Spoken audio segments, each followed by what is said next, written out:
Intro. Did you know that even simple programs can predict your favorite things?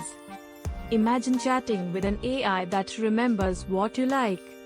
Today, we're diving into a fun little C program that creates an AI predictor.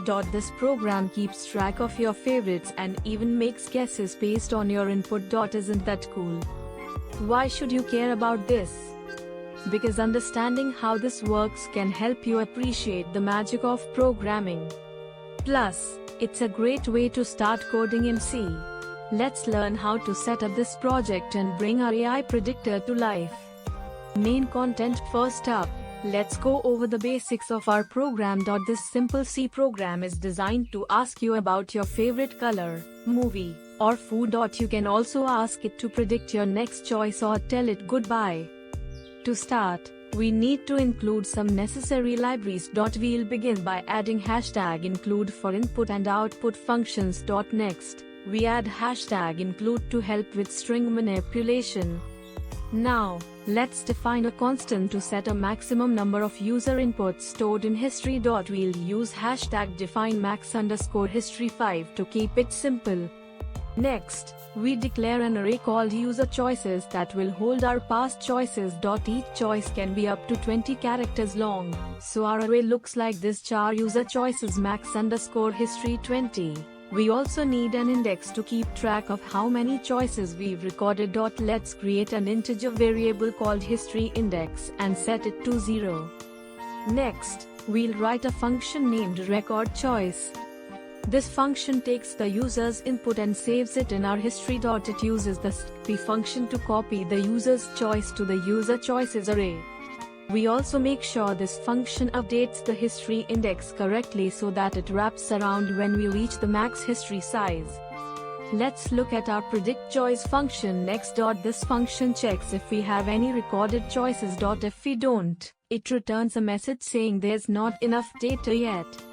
Otherwise, it predicts the user's next input based on the most recent choice. It does this by returning the last stored choice in the array. Now, it's time for the main function, which drives our program. In the main function, we start by declaring a string for user input. We call this string user input, and it can hold up to 20 characters. Next, we greet the user with a friendly message. We let them know they can type their favorite things or ask for a prediction. Also, they can say bye to exit the program at any time.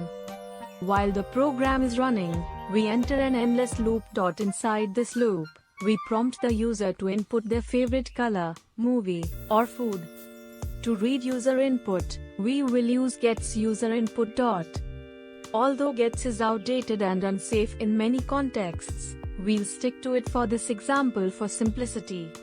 Now we need to set up conditions to check what the user has entered. If the user types bye, we'll say goodbye and break the loop. If they type predict, we'll call our prediction function and display the AI's guess. For any other input, we will record the choice using our recordChoice function, then confirm that we've saved their input. To sum up, our program manages a simple interaction. It remembers what users like and attempts to anticipate their future choices. This shows how a little bit of code can create an engaging experience. Call to action now. If you're enjoying this content, don't forget to hit the like button below. Also, share this video with friends who are curious about coding. Have you ever wanted to build an AI? Leave a comment with your thoughts or suggestions for future videos. Outro. Coding doesn't have to be complicated, and with simple programs like this, anyone can start. So, grab your tools and start creating. Who knows what you will invent next? Thanks for watching, and happy coding!